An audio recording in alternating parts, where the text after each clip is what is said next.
세 번째 시간 시작하겠습니다. 그다음 주에 또 동기 이론이 매슬로 욕구 위계 이론이요. 이거 아마 여러분 많이 들어보셨을 거 들어본 사람 있을 거예요, 익히.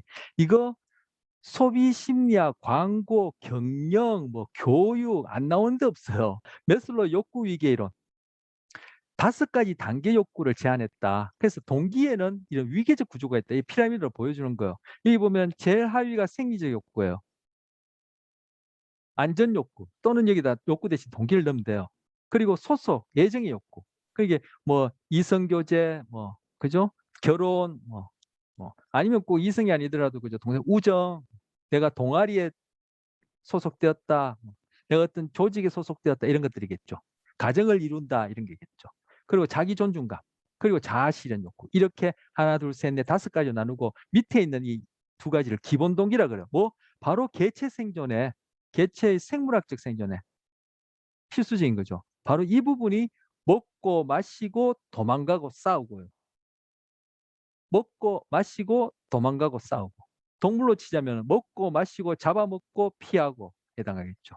우리도 결국 도망가고 싸우고 행동을 하죠.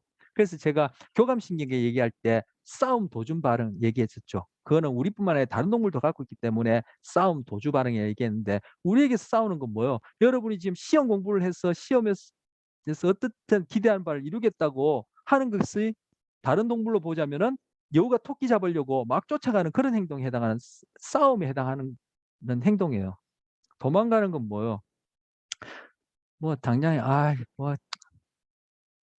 예를 들어서 뭐 직장 생활이 너무 힘들고 뭐 결혼 생활이 너무 결혼 생활 뭐 힘들고 뭐 친구랑 갈등도 심하니까 우리 헤어지자, 그만두자, 나 퇴사할래, 뭐 이런 것들이 도망가는 행동에 해당하겠죠. 그래서 인간에게서 그 복잡한 행동도 그런 식으로 좀 음, 범주를 넓혀서 생각하면은 또 여기에 싸움 도주에 포함시켜서 충분히 생각할 수 있다 저는 생각하는데, 어쨌든 여기는 바로 먹고 마시고 추우면 따뜻하게 더우면 시원하게 싸우고 도망가고 바로 기본 욕구고, 여기 소속, 애정 욕구와 자기 존중감이 사회 심리적 동기예요.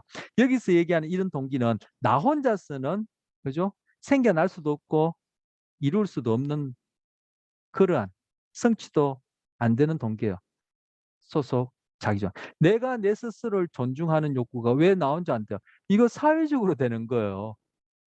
내가 이런 존중 욕구가 생겨나고 그것이 충족된다, 안 된다는 것은 내가 느낄지 모르지만 결국 이러한 욕구가 생겨나는 것도 충족되는 것도 사회적 관계에서 이것이 가능하지, 내가 그죠?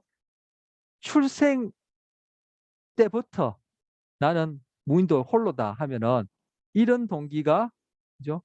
여러분이나 저처럼 형성도 안 되고 여러분이나 저처럼 채울 수도 없을 뿐만 아니라 채우려고 하지도 않을 거예요. 하지만 그런 상태에서도 먹고 마시고 싸고 그죠? 도망가고 싸우고는 하겠죠. 네. 여기서는 심리적 동기인데 여기다 사회란 말을 붙여도 돼요.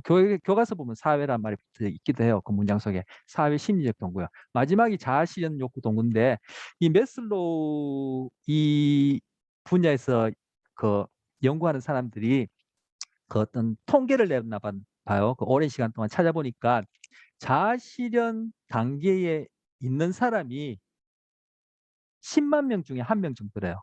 그만큼 드물다는 얘기죠. 우리는 여기서 많이 갈등하죠.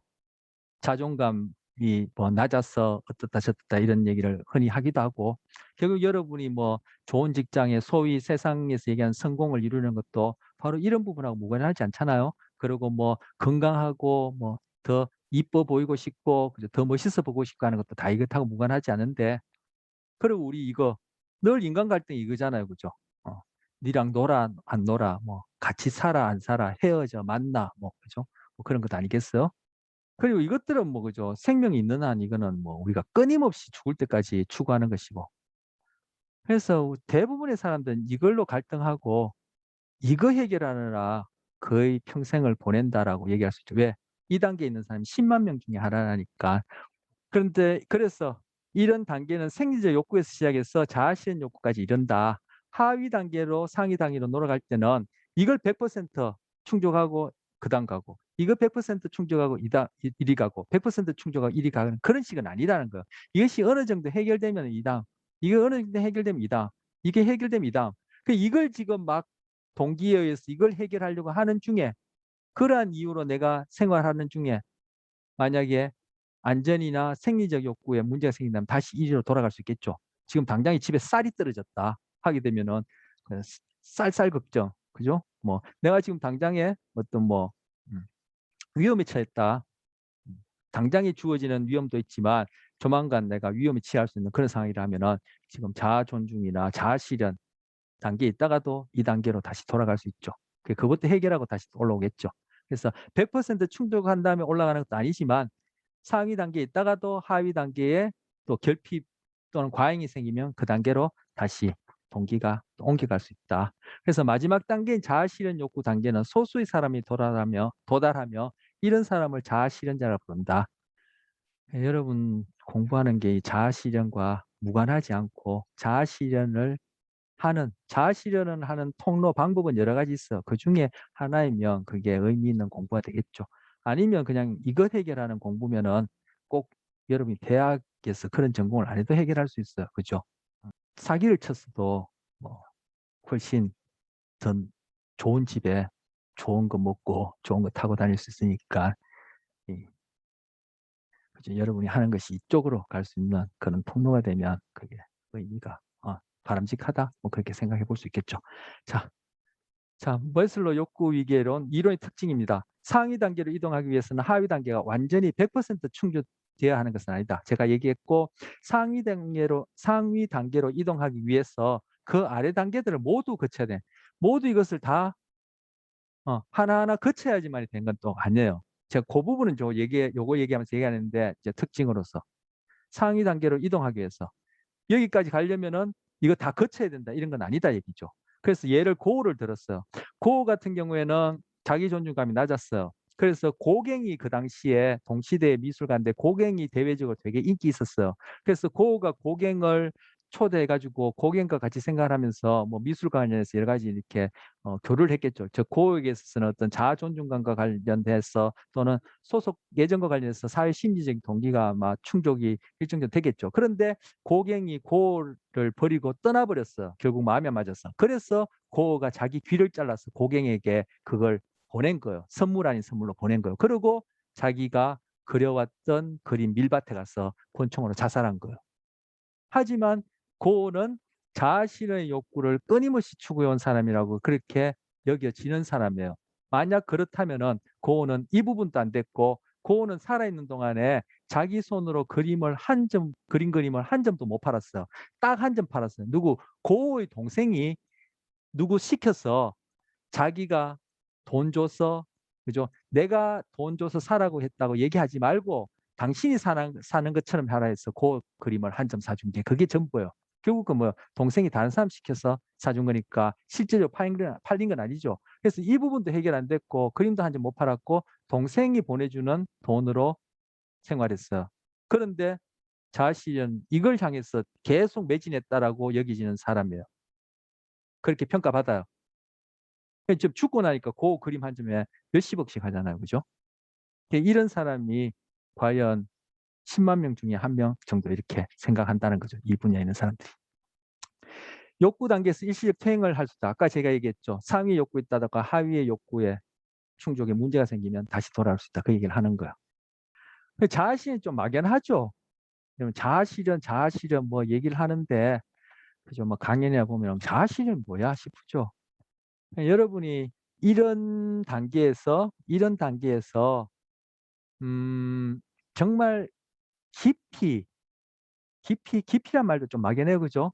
그런데 이 하위 단계에서 여러분들이 고민하고, 음, 경험하고, 공부가 이렇게 책 펴놓고 우리 수업에 이런 공부만 공부 아니에요. 그죠? 세상을 알아가 공부하고 고민하다 보면은 자아실현이 무엇인지, 나에게 자아실현하는 통로가 뭔지 자연스럽게 알아져요. 누가 자아실현은 이거다. 아까 동기는 뭐 행동의 방향과 강도를 정해주는 요인이다. 이렇게 개념 정의하듯이 그렇게 자아실현을 여러분한테 얘기한다고 해서 여러분이 와닿는 게 아니에요. 그래서 아까 얘기했듯이 대화가 되었던 수업이 되었던 그 강연이 되었던 지금 자아실현에 대해서 얘기한다면은 그 자아실현 얘기가 구체적으로 어떤 것인지 하위 개념과 상위의 어떤 추상적인 개념 범주와 관련되는지 여기에 대한 몸과 그리고 나 안에 있던 사고 안에서 그것이 통합이 이루어져야지만이 여러분한테 정말 실존적으로 왔는 깨달음이 돼요.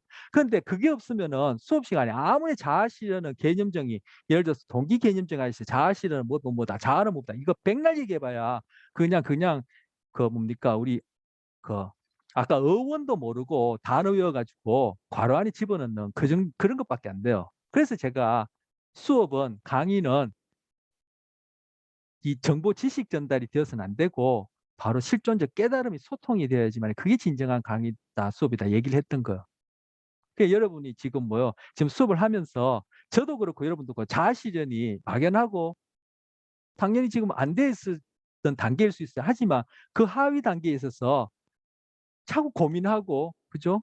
내가 하는 일이 이러한 욕구 각 단계와 관련해서 어떻게 관련이 있으며 이걸 통해서 내가 이걸 어떻게 해결하는 것이 바람직할까 자꾸 고민하다 보면은 자아실현이 뭔지 슬슬 다가와요. 그러니까 그러한 과정이 필요한 거죠. 그런 과정을 간다는 얘기는 그만큼 나이를 먹어야 된다는 얘기예요. 달리 얘기하면 경험이 많아야 된다는 얘기예요. 근데 그런 과정을 쭉 거쳐서 뭐 하위 기본적인 욕구 단계를 거쳐서 이 상위 여기까지 가는 사람이 상대적으로 적다라는 거죠. 10만 명 중에 한 명. 그 사람들이 얘기하는 그 통계가 맞다라고 한다면은 그죠? 9만 9,999명은 이것 해결하면 하다가 평생 보내면서 이걸로 갈등하다가 끝난다는 거예요.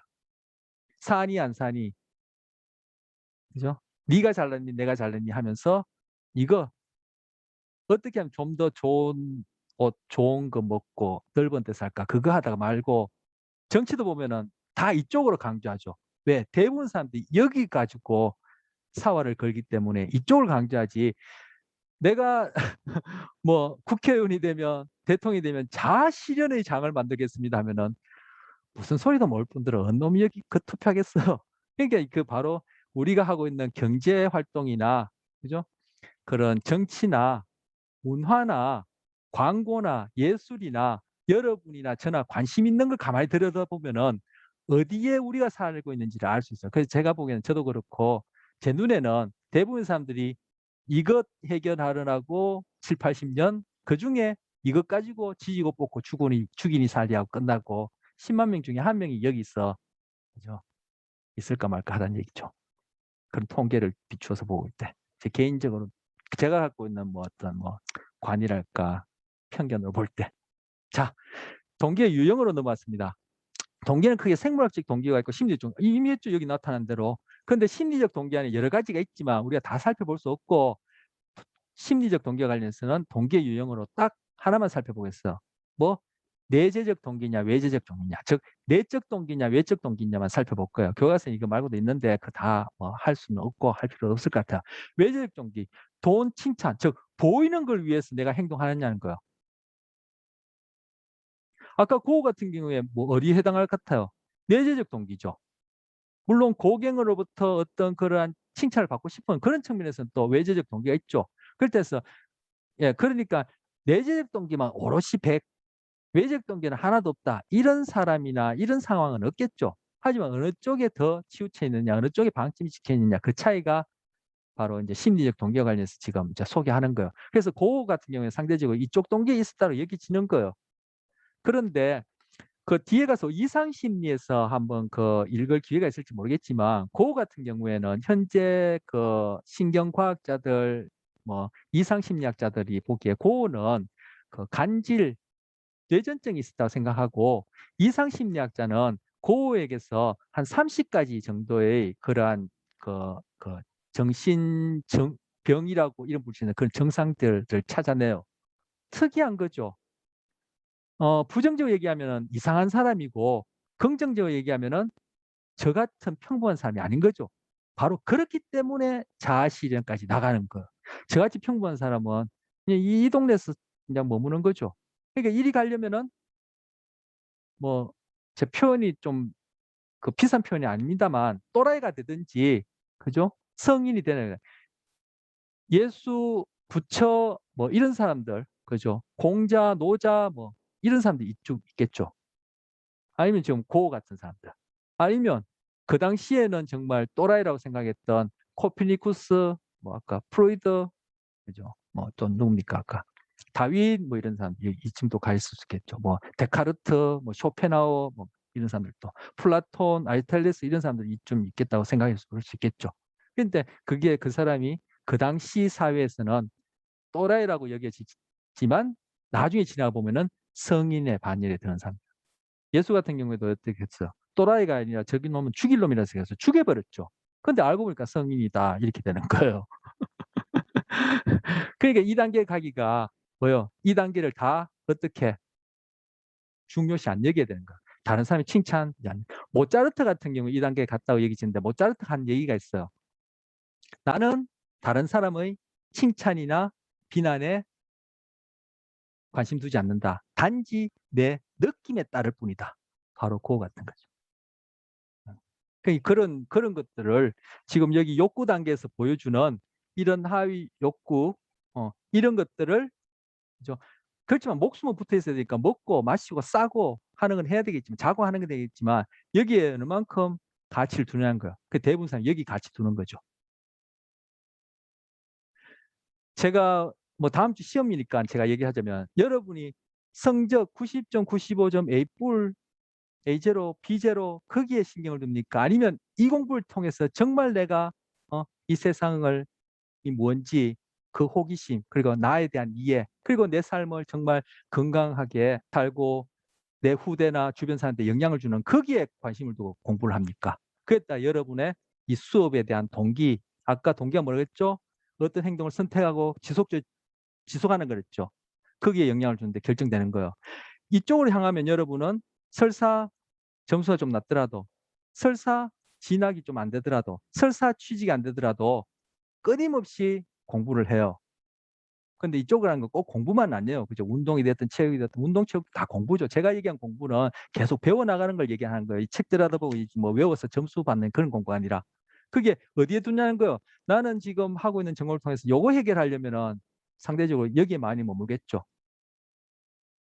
요즘은 안 그렇죠. 예전에는 나 공부해서 시집장가 잘갈래.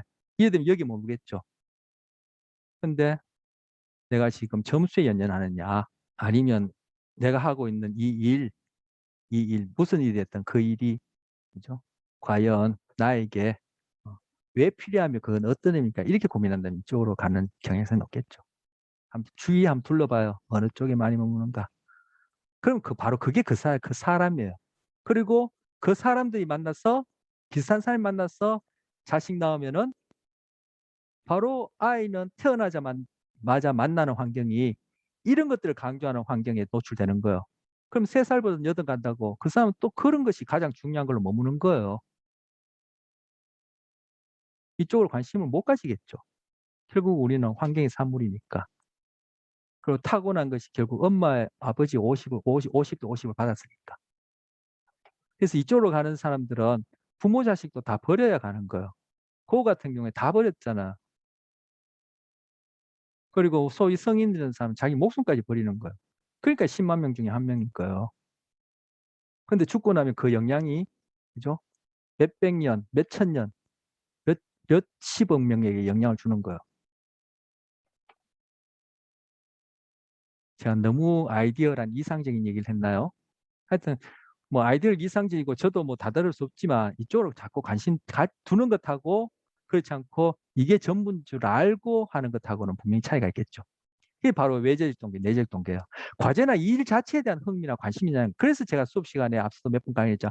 호기심과 아하하는 유레카 그 깨달음이에요. 그렇게 되면은 이게 장사를 뭐 비즈니스를 하든 그죠? 뭘 운동을 하든 뭘 하든 예술을 하든 그게 내재적 동기에서 아까 자아실현 쪽 가는 거예요.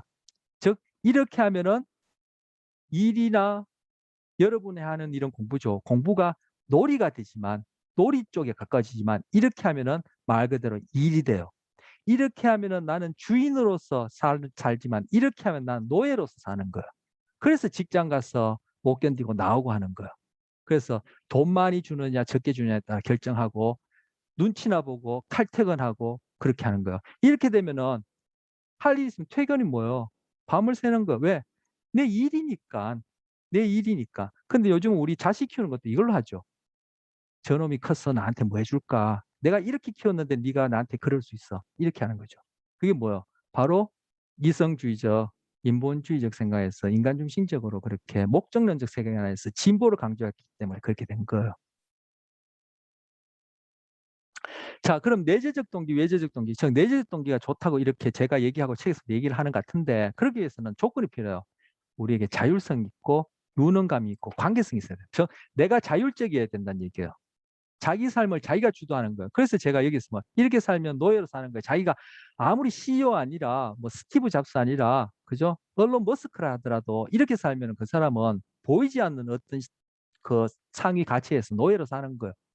근데 내가 그죠? 어떤 일 하더라도 이렇게 살면은 자기가 주인이 되어서 그죠? 일이 아니라 놀이로 사는 거예요. 바로 그런 자율성이 있냐는 거예요. 그리고 자기 스스로 자기가 유능하다고 느끼는 거예요. 느끼는 거 아닌 거. 느끼느냐는 거예요. 근데 이 유능감이 바로 이런 부분에 채워져서 나는 유능하다 생각한다면 그건 또 노예예요. 그게 아니라 자기가 갖고 있는 그 일 자체에 대해서 그죠? 이렇게 내재적 동기에 차 있어서 일을 하는 것을 놀이로 여긴다면 그 사람은 당연히 자연스럽게 자기 스스로 나는 유능하다가 생기고 자기 자존감이 생길 수밖에 없어요. 그리고 관계성이요. 이런 사람들은 다른 사람에게 좋은 영향도 주고 좋은 영향도 받아요. 바로 이런 세 가지 갖춰진 사람들이 내재적 동기와 관련된 그러한 행동과 삶을 사는데 그렇게 살 때 그 사람들은 보니까 그 하는 일을 끝까지 지속하더라는 거예요. 그리고 거기서 창의성이 나타나더라는 거예요. 그리고 자기 스스로 행복하다, 건강하다 생각하는 거예요. 연봉이 몇십억이다, 집이 몇십억이다, 차가 몇십억이다. 그래서 행복하다. 그것이 아니라 바로 자기 스스로 심신이 건강하고 행복하다 느끼는 거야. 오징어 게임에서 그런 얘기 나오죠. 돈이 많은 사람하고 돈이 없는 사람이 공통점이 있다. 뭐, 둘 다 괴롭다. 바로 주관적 안정감이라는 게 행복이라는 게 그런 거예요. 이 부분을 채워서 이 부분을 채워서 행복하려면 아까 뭐요? 진보, 가치라는 개념하에서 계속 끝도 없어요. 채우면 채울수록 더 괴로워요. 그래서 좀 전에 얘기했듯이 오징어 게임에서 돈 많은 사람하고 돈 없는 사람 공통점 둘 다 괴롭다는 거. 바로 내재적 동기에서 이러한 조건을 가지고 행동하게 되면은 내가 무엇을 가졌든 무엇을 먹든 건강해요. 그리고 아까 관계성에서 다른 사람한테 좋은 영향을 줄 수 있어요. 자, 여러분은 뭐 지금 직업이 학생이니까 여러분이 하고 있는 공부 어떻게 합니까? 성적 때문에 합니까? 돈과 칭찬, 사회적 칭찬입니까? 좋은 연봉입니까? 요즘 뭐 결혼에 대해서 별로 가치를 안 두죠. 예전에는 좋은 대학 가는 게 결혼 잘하려고 갖고 했었죠. 보이지 않는 사회적 시스템화에서 주어진 상대적 가치에서 노예로 사는 거야. 그렇게 7, 80년 살고 나면은 이 단계는 꿈도 못 꾸죠. 나중에 죽을 때 되면 내가 왜 살았지, 뭐 때문에 살았지 이렇게 생각하고 에릭슨이 얘기하는 우리 뒤에 가서 발달 단계 볼 텐데 자아 통합감 없이 그냥 허무감, 우울감에 빠져버려요. 그래서 중년의 위기 이런 것들이 찾아오는 거예요. 노년의 위기를 찾아오고 자살하고 하는 거예요. 그거는 뭐 인간인 이상 인간 존재가 갖고 있는 생물학적인 조건 하에서 근본적으로 찾을 수밖에 없는 필연적인 결과예요. 그거는 누구도 피해갈 수 없어. 돈이 엄청 많으면 그런 일이 없겠지. 그렇잖아요. 왜? 돈이 많으면 많을수록 그에 대한 대가를 치러야 되는데 그게 아까 돈 없는 사람처럼 만큼 괴롭다는 거.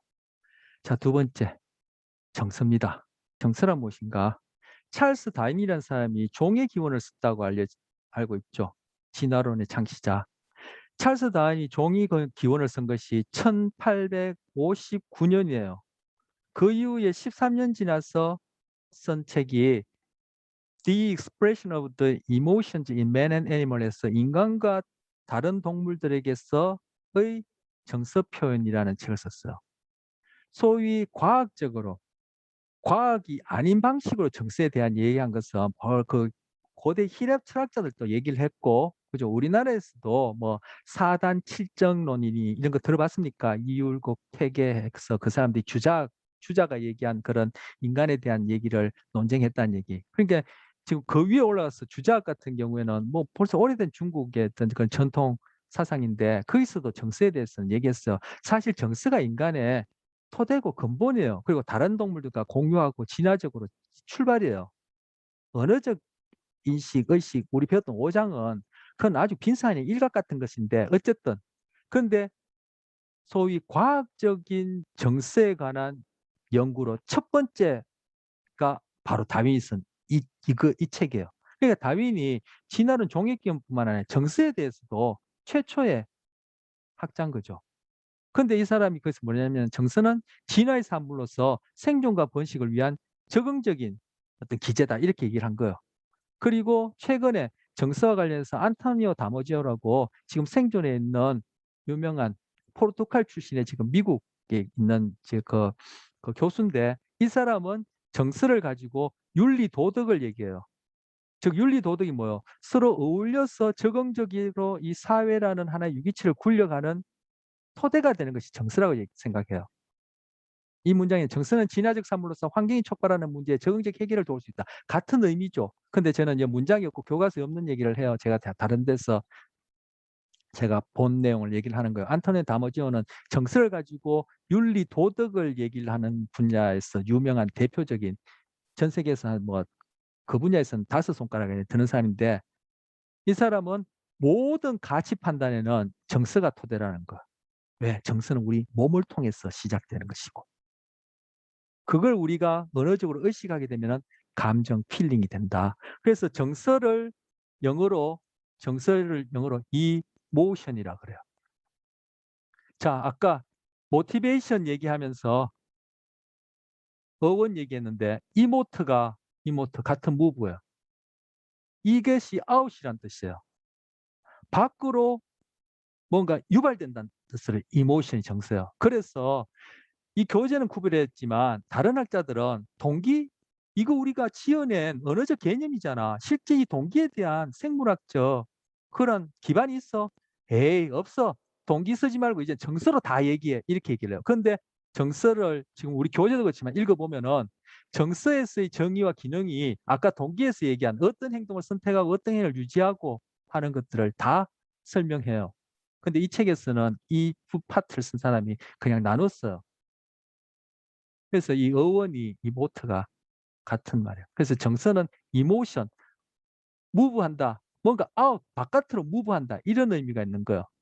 지금 뭐? 바로 생존과 번식을 위해서 개체 집단이 모이고 개체와 개체 집단, 즉 다른 동물들과 어울려서 사는 이러한 사회적 조직 내에서 내가 어떻게 하면 적응적인 행동을 할까를 얘기해 주는 것이 정서다. 그렇기 때문에 정서를 통해서 도덕, 윤리, 종교까지도 얘기할 수 있는 게 정서예요. 그리고 아까도 얘기했지만 왜 그런 고전 경제학이나 그런 연역적 추리, 인과적 추리, 그런 아리스토텔레스가 발명한 그러한 이성적이라 얘기하는 언어적 그런 추론 과정이 왜 오류를 낳느냐? 바로 정서가 바로 우리 몸을 매개해서 일상생활에 일어나는 그런 판단 결정에 토대가 되어지기 때문에 이 정서하고 언어적 의식하고 이게 너무 간극이 커서 이건 진화적으로 뿌리가 오래되었고 언어적인 그런 인지는 이것이 상대적으로 최근에 인간에게만 있기 때문에 이 간극이 커서 그런 문제가 생긴다. 이렇게 그런 오류가 생긴다. 이렇게 설명할 수 있어요. 그래서 부스럭 소리 나면은 뭐요? 이것이 포식자인지 바람 소리인지 그거 판단하면 안 돼요. 끼고 보는 거예요. 이게 정서예요. 그런데 언어적 인지는 뭐 저거 바람 소리야 포식자야. 계산한 다음에 바람 소리면 도망 안 가고 포식자면 도망간다. 이렇게 생각했는데 그게 우리 일상이나 다른 동물의 적응적 행동하고는 안 맞는 거죠. 그래서 그러한 언어적인 이성적인 판단을 하니까 그게 경제든 정치든 우리 개인적인 삶에서 그게 안 맞아떨어지는 거예요. 그래서 정서 쪽으로 그리고 전체론적 사고로 자꾸 심리학이든 경제든 모든 관심의 방향성이 점점 옮겨지고 있어요. 그런데 인공지능은 상대적으로 그 부분이 구형이 안 돼 있다. 이런 얘기는 제가 누차 했었죠. 왜? 인공지능은 결국 우리가 갖고 있는 언어적인 이성 가지고 구현하니까 그 정서 부분을 구현하기가 상대적으로 쉽지 않은 것다. 이렇게 얘기할 수 있어. 자, 정서의 기능, 대처한다. 좀 전에 얘기했죠. 생존과 번식을 위해서 매 시간 우리에게 주어지는 환경상의 그런 문제에 대해서 대처한다. 이 대처를 달리하면 적응한다는 뜻이에요. 지금 문제 해결, 그죠? 당장이 좀 바람 부는데 이게 뭐 포식자냐, 부스럭거리는데 포식자냐, 바람 소리냐. 이건 문제 해결이죠. 사느냐, 죽느냐. 자, 대처 기능과 관련해 구체적으로. 정서는 공포, 분노, 기쁨, 슬픔, 수용, 혐오, 예측, 놀람 이렇게 나눌 수 있다라고 이 학자가 얘기했는데 대체로 이렇게 나눠요. 더 세분할 수 있지만 또는 더 많을 수 있지만 연구를 오래 해보니까 다른 것들은 그냥 우리가 개념적으로 다르다고 생각했지만 알고 보니까 이 대체로 한 6가지, 7가지, 8가지 나눈다는 거야. 근데 이러한 정서가 생겨나는 상황이 뭔데? 위협할 때, 장애가 있을 때, 잠재적 짝이 있을 때, 뭐 이런 식으로 각각의 자극이 있고 그에 따라 정서적 행동이 두려울 땐 도망가고 분노할 때는 싸우고 그죠? 기쁠 때는 거기에 따라 슬플 때는 거기에 따라 각각의 행동이 있는데 그 행동이 하는 기능을 보니까 결국 대처 즉 그 상황에 맞게끔 우리가 생존하고 번식하는 데 도움이 되는 행동을 하더라는 거예요. 즉 보호하고 번식하고 신경 결국 뭐예요? 이게 나의 개체 생존과 적응 그리고 더 나아가서 나와 같은 유전자를 가진 개체 집단의 유지와 관련된 기능을 하더라는 거예요. 그래서 이게 대처 기능, 달리 하면 적응 기능을 한다. 라는 거예요. 또 하나 사회적 기능을 한다는 거예요. 정서를 통해서 소통한다는 거예요. 아까 제가 좌방구, 우방구 얘기하면서 좌뇌의 언어 기능이 있다 얘기할 때는 그것이 인지적인 정보 처리, 소위 의식적인 정보 처리에 관련되고 우리가 언어로 얘기할 때 그 안에 있는 뉘앙스, 뭔가 말로 뭐 얘기하지만 소위 느낌이라는 것은 우뇌가 관련된다고 했는데 그래서 우뇌는 상대적으로 정서적이고 좌뇌는 그냥 쉽게 정서, 인지 이렇게 구별할 때는 좌뇌는 인지적이다 이렇게 얘기를 하거든요. 그런데 바로 이 정서라는 것이 우뇌와 가까운데 이 정서가 소통과 관련해서는 바로 비언어적 메시지. 근데 이 비언어적 메시지라는 것은 우뇌와 관련되는데 그것이 소위 느낌이라 얘기하고 뉘앙스라 얘기하는데 바로 이 우뇌는 우리 몸과 훨씬 더 가깝게 연결돼 있어요. 좌뇌보다. 그런 측면에서 지금 이제 소통, 우리 배웠던 거, 우뇌, 좌뇌 이 얘기도 예전에 한 적 있죠. 그래서 그것과 배웠던 거 연결해서 지금 정서는 소통이라는 기능 측면에 있어서 사회적 기능을 한다. 앞에는 대처 기능. 대처 기능 같은 경우는 이거 번식도 관련되지만 어쨌든 개체 수준과 관련된 정의야 얘기하자면은 이거는 뭐요? 개체들이 모여 있는 집단 수준에서의 기능이죠. 정서 기능. 그래서 소통한다. 그래서 여러분이 아무리 빚가부쩍한 얘기하더라도 뭐라고 얘기할 수 있잖아요. 저건 사기꾼이고 속임수고 어눌하고 말은 적지만 야 이게 진짜 뭔가 진담이 담겼다 이런 걸 느낄 수 있는 적이 있죠. 그 바로 그런 것들이 정서 때문에 그런 거예요. 자, 그다음 이제 사회적 상호작용 기능을 한다. 지금 다 사회적 기능 안에서 보니까 소통이나 사회적 상호작용이나 뭐 구별해도 좋지만 그 뭐 대동소이해요. 그래서 내가 어떤 정서를 드러내는 것이 상대방이 어떤 정서를 드러내면서 그 상호작용이 계속 유지될지 깨어질지 이런 것들에 관련한다는 거예요. 한쪽이 어떤 정서를 표현하게 되면 그 정서 표현은 상대방에게 상응하는 또 그게 적절한 선택적인 행동을 하겠죠. 내가 상대방이 좋아서 미소를 짓는데 상대방이 눈을 흘긴다. 뭐요? 니하고 더 이상 안 놀거나 내가 뭘 잘못했나? 그죠? 뭐 이렇게 되는 거죠. 근데 내가 정말 좋아서 미소를 짓고 웃으니까 상대방도 웃더라. 야, 야, 우리 관계 오래 가겠는데? 그죠? 서로 짐작하겠죠. 그렇게 해서 쿵짝쿵짝 뭐 같이 살자, 뭐 만나자 이렇게 되는 거 아니겠습니까?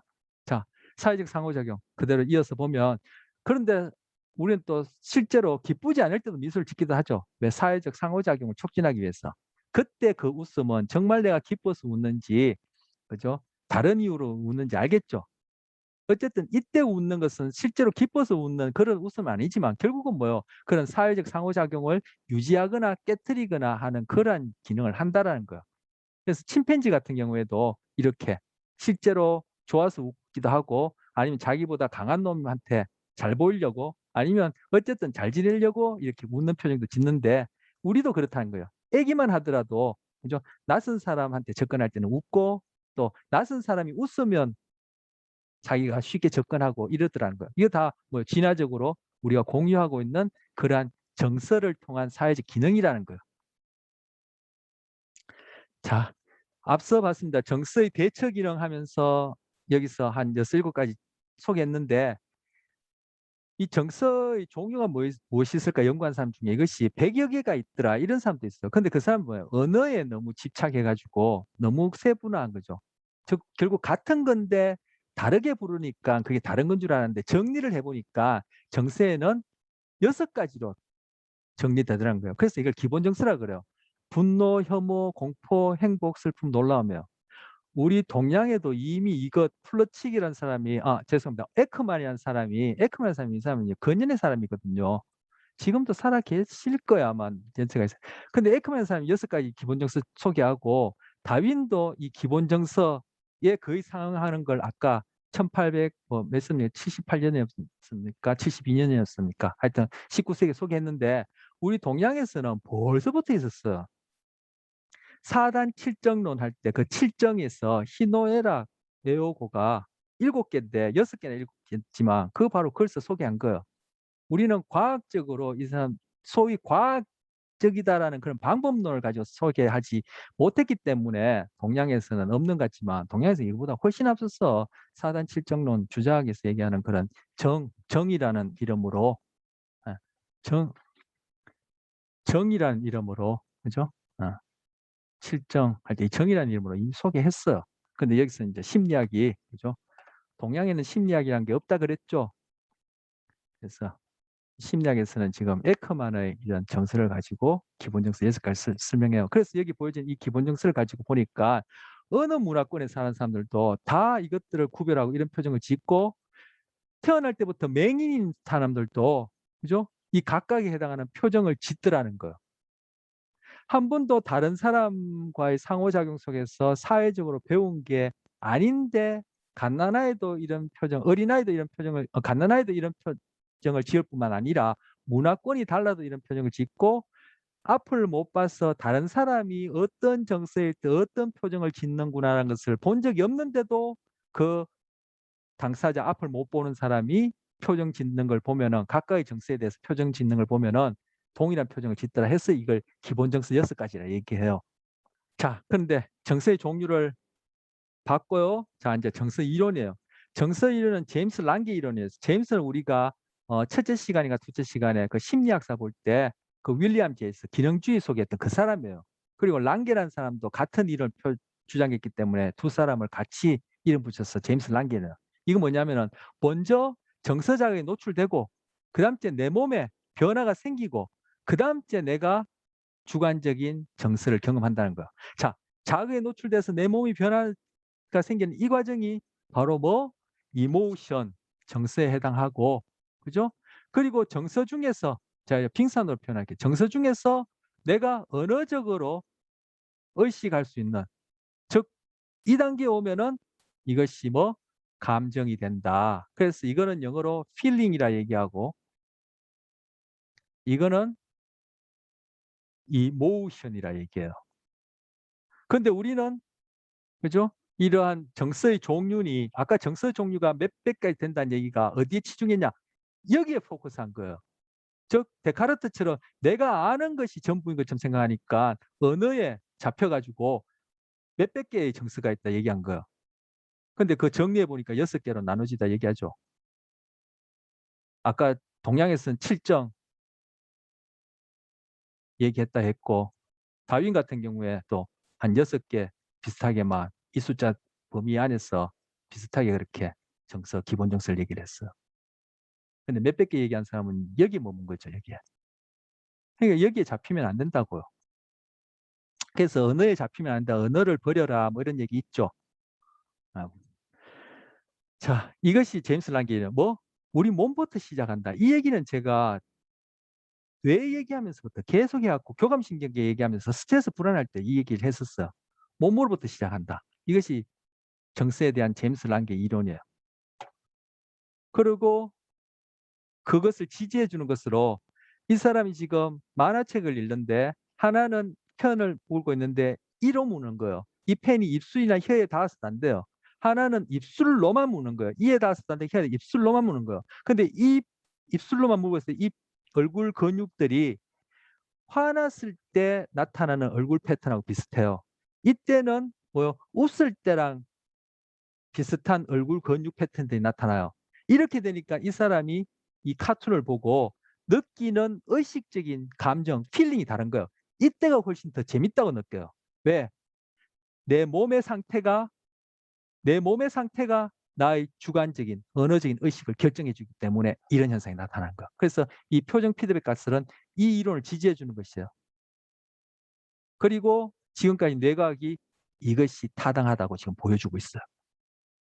그런데 샥트 싱어라는 사람은 뭐라 했냐면은 정서자극에 노출되면은 여기서는 자극에 노출되면은 내 몸에서 일어나는 일이 결국은 뇌에 전달되어서 감정까지 도달한다. 제임스 란게 이론이고, 이 샥트 싱어는 정서자극에 노출되면 내 몸에서 무슨 일이 일어나는데 거기에 대해서 내가 언어적인 인식, 즉 인지 과정에서 그것이 공포다, 기쁨이다, 행복이다 이렇게 이름을 붙이면 그러면 이 내 몸에 대한 이러한 변화가 최종적으로 처리되어서 나는 그것이 공포다, 무섭다, 기쁘다 이렇게 알게 된다는 거예요. 그래서 여기서는 간단하게 얘기하면은 여기 제임스 란게 이론은 자극에 노출되고 몸의 변화 그리고 의식, 경험 이렇게 되고 여기서는 자극에 노출된 다음에 의식 경험이 내 몸의 반응을 결정 이렇게 되는 거예요.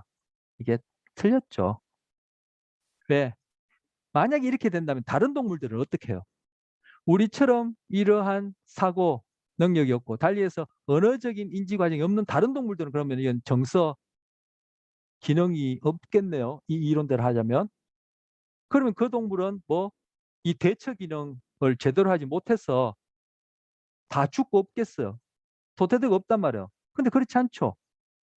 제가 고전적 조건을 할 때 아메바도 고전 조건 한다고 했는데 바로 그런 의미에서 몸에서 시작되는 그런 정서가 결국은 우리에게서는 다른 동물과 달리 필링, 감정을 만든다는 이런 이론에서 보면 다른 동물, 즉 아메바도 정서가 있다라는 거예요.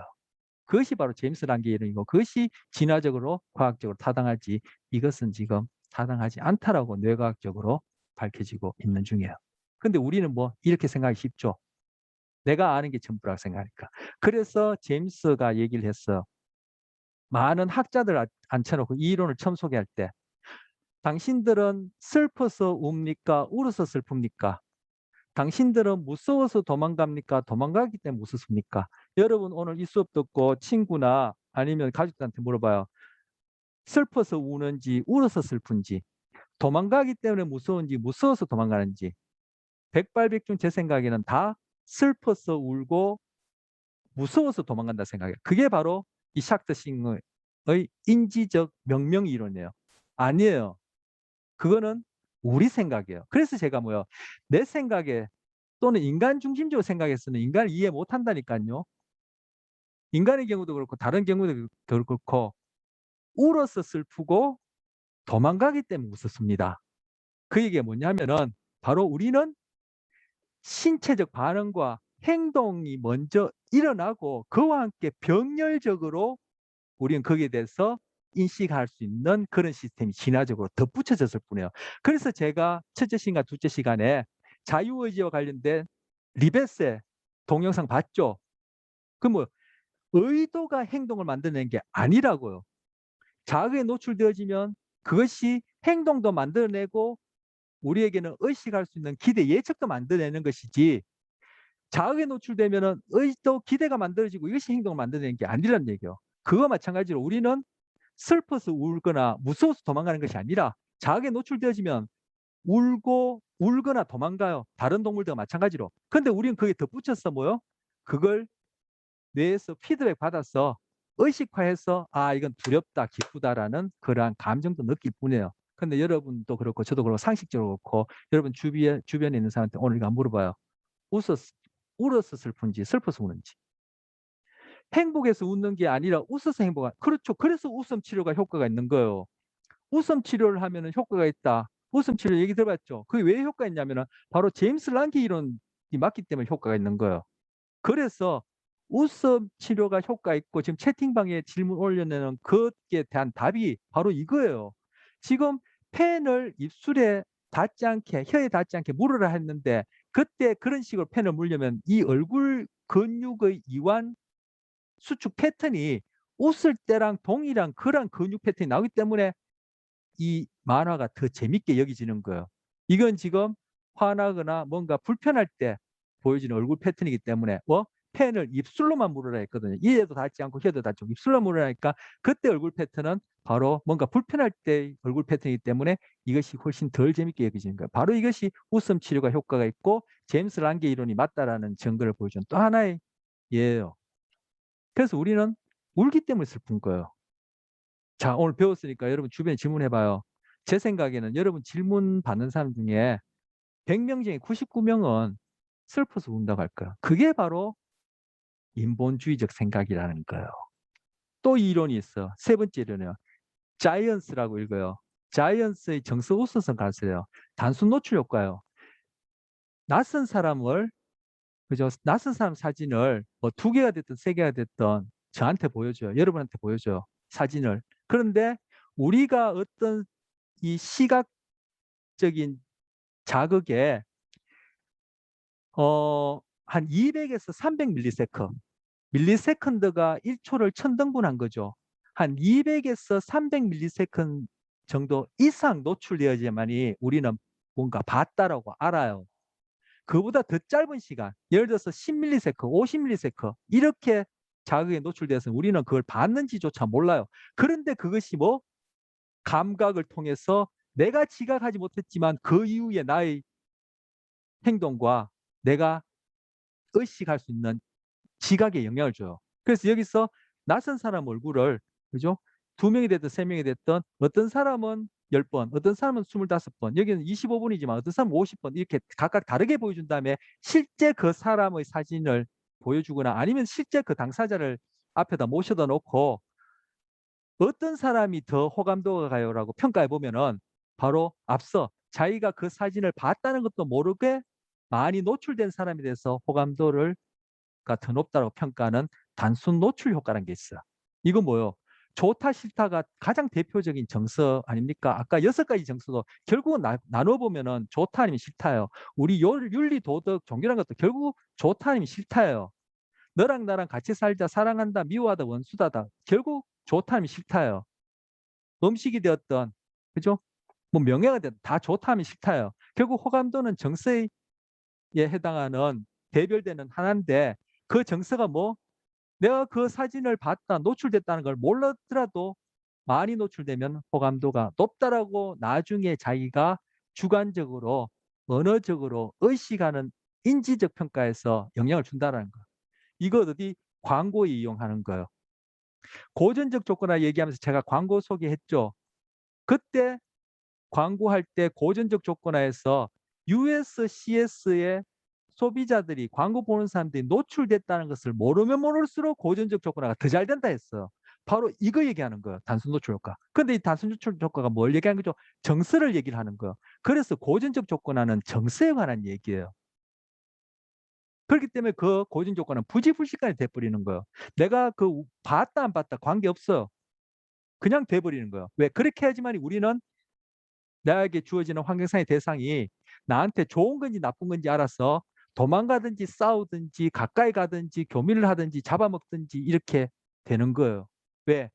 정서가 갖고 있는 대처 기능, 적응과 사회적 상호작용에 중요하기 때문에 그거는 다른 동물도 우리도 갖고 있는 것이고 그걸 꼭 의식해야지만 이루어진다면은 다른 동물들은 다 도태되고 없어야 돼요. 아니, 우리는 진화해오지 못했을 거예요. 이 광고에 이용하는 거예요. 이거 어디 정치에 이용할 수도 있어. 우리 고전적 조건 하면서 고순위 조건성 얘기하면서 편견 얘기하면서 이 더러운 유태인 이런 얘기했죠. 바로 그런 식으로 국민들을 그죠? 그렇게 호감도를 좋게 비호감도를 얼마든지 만들 수 있어요. 그렇다면은 여러분이나 저나 태어나서 살고 있는 이 문화라는 이름으로 이 시대, 이 경제체제, 정치체제 안에서 사는 우리가 과연 우리가 갖고 있는 이 도식, 사고, 행동 방식이 정말 내가 원해서 선택한 겁니까? 아니요. 그냥 던져진 거죠. 그래서 우린 그냥 환경의 산물이라는 거예요. 그 안에서 자아 실현을 하든 벗어나려면은 혁명가가 돼야 되는 거예요. 뭐 사회에서 요구하는 가치를 다 던져버리고 죽을 각오로 덤벼야 되는 거예요. 그래서 모차르트 같은 경우에는 나는 사람들이 칭찬하는 관심 없다. 내 느낌대로 한다. 예수 같은 경우에는 죽인다는데 죽여라는 거예요. 자, 저는 그렇게까지 못합니다. 그렇게까지 다 해야 될 필요 없고 그래 되면 다 멸종돼서 번식이 안 되겠죠. 하지만 내가 하는 일이, 여러분 하는 일이 어디에 가치를 두느냐는 거예요. 매슬로우의 최하 단계에 가치를 두느냐. 나는 지금 아니지만 혹시 될지 안 될지도 모르지만 자신의 두느냐에 따라 여러분의 삶의 내용은 판이에 달리죠. 다시 놓쳐올 거예요. 바로 정서가 그러한 내가 알고 모르고 소위 언어적 의식 요구하지 않는다는 거예요. 여러분이 어떤 대상이 됐든 사람이 됐든 좋다 나쁘다 결정되면 그 다음 행동 다 그냥 뻔해요. 싫어하는 사람하고 자꾸 만나고 싫어하는 사람한테 선물 주고 싫어하는 사람이랑 같이 살자 할 리가 없죠. 좋아하는 사람 같은 경우는 그게 뻔해요. 그게 사람이든 공부든 직업이든 뭐 그죠? 뭐 동물이든 뭐든지 간에 그 호불호가 결정되면 그다음 행동은 거의 100% 확률적으로 정해지기 때문에 되는데 그 호불호가 어떻게 내가 알고 모르고 관계없어요. 무의식 중에 결정돼 버리는 거예요. 자, 여기 교재에 나 있는 것인데 여기 앞에 그 봤던 단순 노출력과 똑같아요. 저에게 또는 여러분에게 웃는 얼굴을 보여줘요. 어떻게 아까도 얘기했지만 내가 의식할 수 없는 정도의 몇십 밀리세컨드 또는 교재에서 4밀리세컨드 굉장히 짧게 보여줘요. 그럼 나는 그게 봤다는 것부터 뭐야? 보여주겠습니다 하고 보세요 했는데 뭐 보여준다든지 왜 아무것도 안 보여줘요? 이런 반응밖에 나올 수 없을 만큼 아주 짧게 보여줘요. 그래서 웃는 얼굴이든 화난 얼굴이든 내가 무엇을 봤다라는 것조차도 보여준다더니 왜 안 보여줘요라고 얘기할 정도 짧게 보여줘요. 그렇게 한 다음에 무의미 철자를 보여줘. 이 경우에 미국인한테 보이겠죠. 요즘은 워낙 세계화되어서 미국 사람들 이걸 잘 알 텐데 어쨌든 아무런 의미 없는 철자를 보여준 다음에 나중에 이 이미지, 철자 또는 뭐 사람이 됐든 거기에 대해서 아까 얘기한 정서 반응, 호불호를 평가하면은 그 앞에 어떤 이미지, 웃는 얼굴 봤냐, 화난 얼굴에 노출되냐에 따라 이것이 결정돼요. 이것이 바로 역치하. 역치하가 뭐냐면 내가 의식하지 못하는 수준에서 봤던 그러한 자극이 그 이후의 자극에 대한 정서적 평가에 점화 효과를 일으킨다는 거예요. 지난 시간에 의미 점화 제가 장시간 들여서 얘기를 하면서 정서와 관련된 거라 얘기했죠. 바로 이 얘기예요. 이 점화가 영어로 프라이밍이에요. 프라이밍. 뭐 내가 사전에 본 이 자극이 호냐 불호냐. 근데 나는 이것에 대해서 봤다라는 것조차 모른다. 여기에 노출됐다는 것조차 모른다. 그런데 그다음 나오는 자극에 프라이밍, 도화선에 불 붙듯이 영향을 줘서 이 자극에 대해서 내가 뭐 호불호가 그냥 자동적으로 결정된다는 거예요. 앞에 봤던 단순 노출 효과하고 차이가 없죠. 앞에 봤던 것은 바로 단순 노출되었던 그 자극에 대해서 호불호고 여기서는 단순 노출된 그 자극과 연이어 나타난 그 자극에 대해서 호불호예요. 바로 이거 뭐예요? 고전적 조건화예요. 이게 US고 이게 CS예요. 이렇게 짝지어지면 이 CS에 대해서 호불호가 결정된다는 얘기예요. 이것도 뭐 바로 샥터 싱어의 인지명령 이론이 틀렸다는 걸 보여준 증거죠. 자, 아까 폴 에크만이 보여준 6가지 기본 정서예요. 이것을 소위 문명과 전혀 접촉하지 못한 포호족에 보여줘도 이 정서가 뭔지 알아채고 이 포호족이 보여주는 정서를 이 미국 대학생한테 보여줘도 그 정서를 알아맞히더라는 거예요. 그래서 아, 이것들이 바로 기본 정서구나 이렇게 생각하는 거예요. 그래서 이 국가 간에 비교해 보니까 다 문화적 차이가 없어서 이것이 기본 정서 6가지다 이렇게 결정한 거죠. 그런데 일본인들은 표정 인식 분노 표정을 잘 못 알아채고 베트남 사람은 혐오 표정을 잘 못 알아채더라는 거예요. 이게 문화의 영향이에요. 정서와 문화. 이것 이미 우리 배웠어요. 뭐 무지개 색깔. 오늘도 얘기했잖아요. 영국 사람들은 무지개를 7색깔로 금방 알아채는데 독일 사람들은 5색깔 보고 미국 사람들은 남색을 잘 못 보고 한다는 게 바로 문화에 의해서 색지각이 영향받듯이 문화에 의해서 정서인식도 이렇게 영향받는다는 거예요. 언어에 의해서 우리가 사고에 영향받는 걸 오늘 첫 시간에 다뤘죠. 이 정서도 문화에서 영향을 받는다는 거예요. 그런데 이것도 결국 이 사람들이 분노를 전혀 인식하지 못하는 건 아니죠. 베트남인도 전혀 혐오를 인식하지 못하는 건 아니죠. 근데 문화 때문에 어떤 건 더 잘, 어떤 거는 더 못하게 더 인식하는데 어렵다는 얘기를 하는 거야. 그래서 각 문화마다 정서 표현의 규칙이 있더라는 거예요. 그래서 일본 사람들은 분노를 함부로 표현해서는 안 된다라는 규칙이 있는데 바로 그런 규칙과 관련된 게 오늘 첫 시간에 수업한 생각의 지도에서 그 얘기도 또 해요. 그래서 여러분한테 그걸 소비 광고하는 사람도 읽어보라고 추천한 거예요. 그래서 일본 사람들은 정서를 표현할 때 이런 소위 미국 사람들하고 정서 표현이 뚜렷하게 자유롭게 안 나타나더라는 걸 알게 된 거예요. 그걸 표현 규칙이라 하는데 그런데 일본 사람들도 그걸 비디오 촬영해서 자세히 분석해 보니까 결국 그것이 문화적인 이유로 겉으로 하는 표현상의 어떤 명확성에 있어서 차이가 있어서 그렇지 결국은 이러한 진화적 이유로 그 사람들도 인간이고 다른 동물과 동일한 정서 시스템을 공유하고 있기 때문에 근본적으로 동료하기 때문에 그러한 미묘한 행동상에서 그 각각의 상황에 대한 정서 표현은 미국 사람처럼 다 하고 있더라는 거예요.